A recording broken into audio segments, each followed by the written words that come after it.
Good day, everyone. I had a project and I wanted to use some tools. I couldn't tap a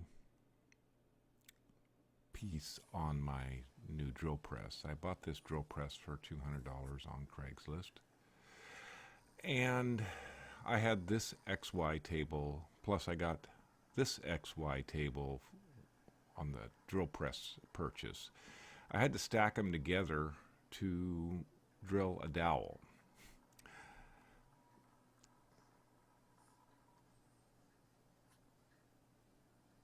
This is what I ended up with. The table's at the bottom, aluminum. There it is, close up. And this is what I had to do to make it. This is the reason I had to make a new table. I wanted these parts to be able to tap them at the top. They're a little too tall. That's a Tapmatic RX30, and it's a rather long tool, and I could not get my platform any lower, but I had that bottom segment, that bottom flat piece with some holes to grab something, some slots to grab something. So I bought 2 half-inch pieces of aluminum, T60, 61, T6. 6061 is rather machinable.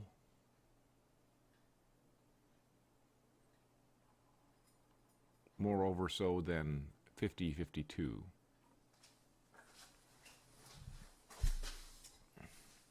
So I used these to figure out how tall the tool needed to be, or the table that I'm making, how tall it needed to be.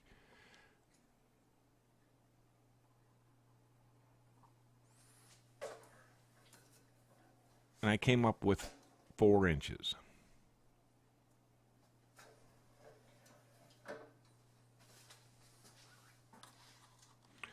I used Fusion 360 to locate the holes. I tried to do the bolts that attach the 2 uprights together in one maneuver, which would be slightly over a 1/4 inch hole. However, Fusion 360 refused to make that tool path. So I made all the other tool paths. 8 holes for the attaching to the vise and the platform, and 16 holes for attaching the 2 parts together.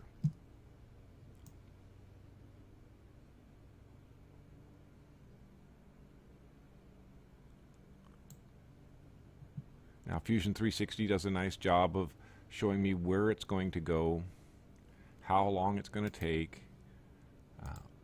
getting all my tool paths. Did 2 separate tool paths for the first section.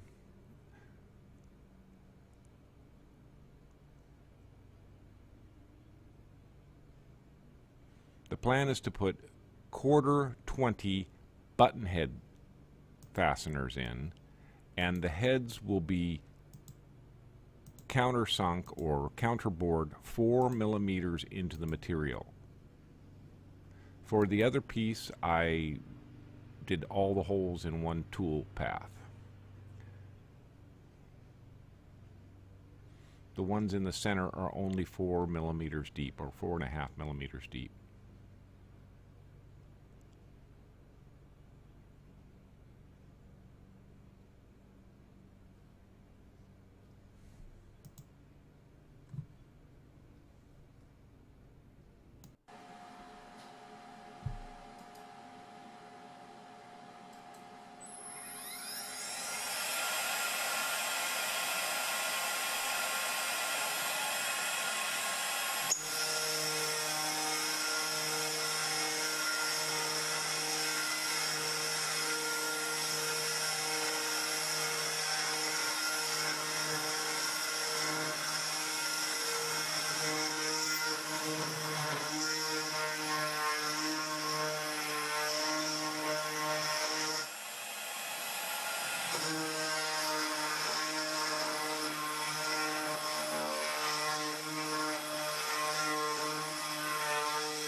The XY table is very good for making multiple holes.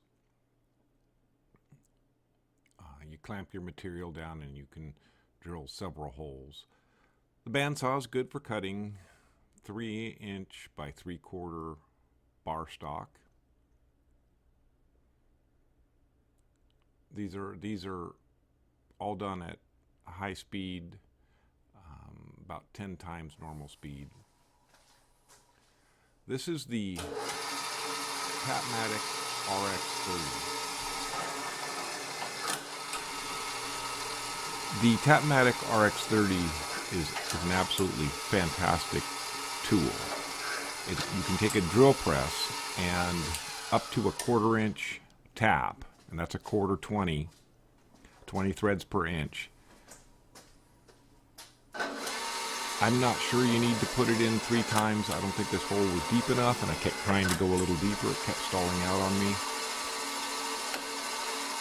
But it's self-reversing when you come up, and that is a good feature. Here I'm going to tap several holes using the XY table, and if you've ever tapped holes before, I can tell you I have not broken a bit with this tool yet.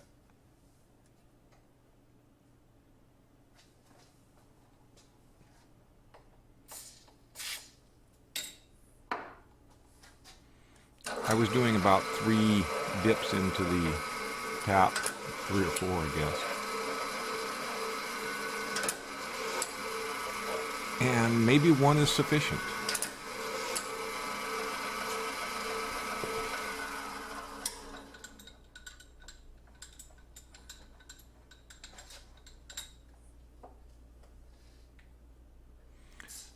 .6061 aluminum is quite reasonable to work with. It taps quite well. I have my drill press set at 400 RPM.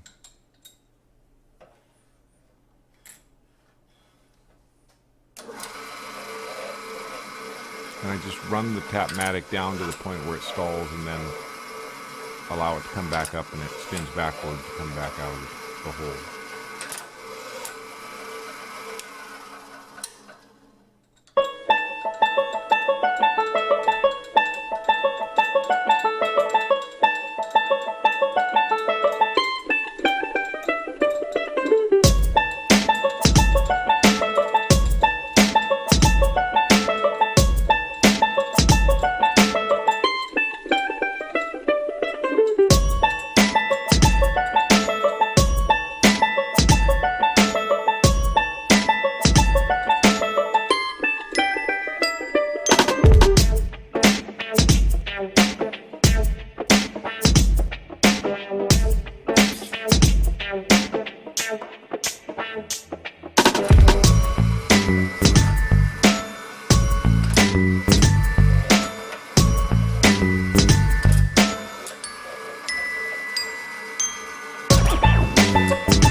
At this point, I wanted to reposition my clamp so I could get to the holes I couldn't reach. You can see that the clamp on the left is too close to the hole.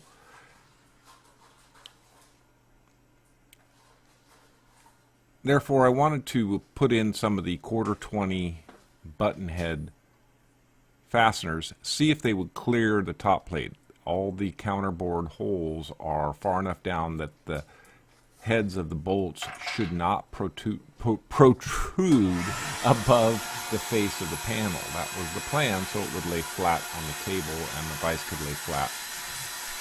So I didn't know if that would work yet.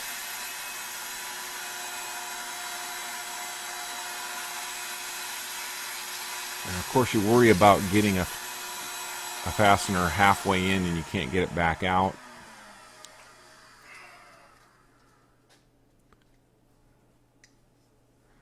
But the ability to tap holes and it work out well is quite satisfying.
is the finished product.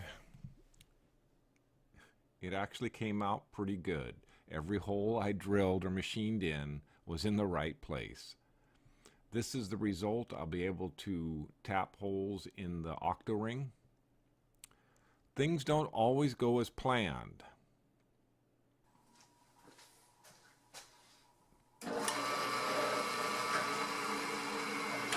I've been having that happen a couple times, and I've been able to rebuild the Tapmatic. You simply take a wrench and try to pull out or try to turn the fastener out.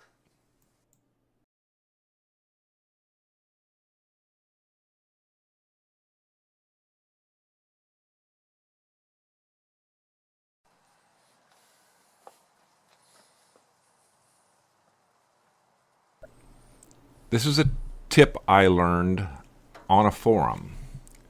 When you get aluminum bonded to a carbide bit, I put mine in a Tigon tube to hold it. I have baking soda ready and I use muriatic acid. You just need a little bit. I would do this outside. The gases coming off of it are quite they irritate your nasal passages. So you just need a little bit, and I put the tip in, and it won't hurt the carbide bit, or at least I haven't been able to see where it hurts the carbide bit. But the aluminum will sit there and bubble. 5-10 minutes usually works.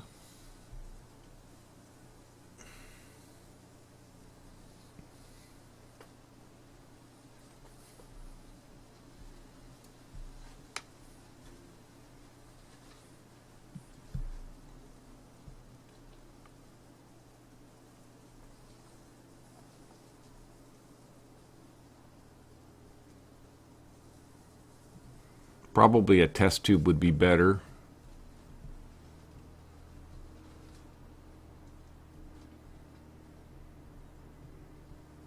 But at least a beaker stands up by itself.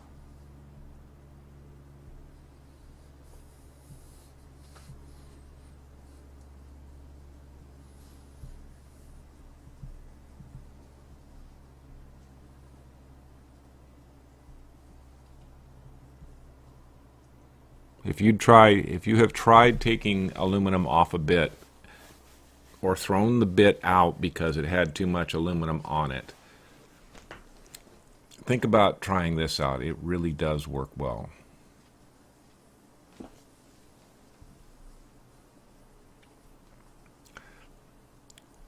The baking soda is a base material that will neutralize the acid if it spills on something. So if you're going to use muriatic acid, have some baking soda in the same location. So if it spills on something, you can put the baking soda on it immediately.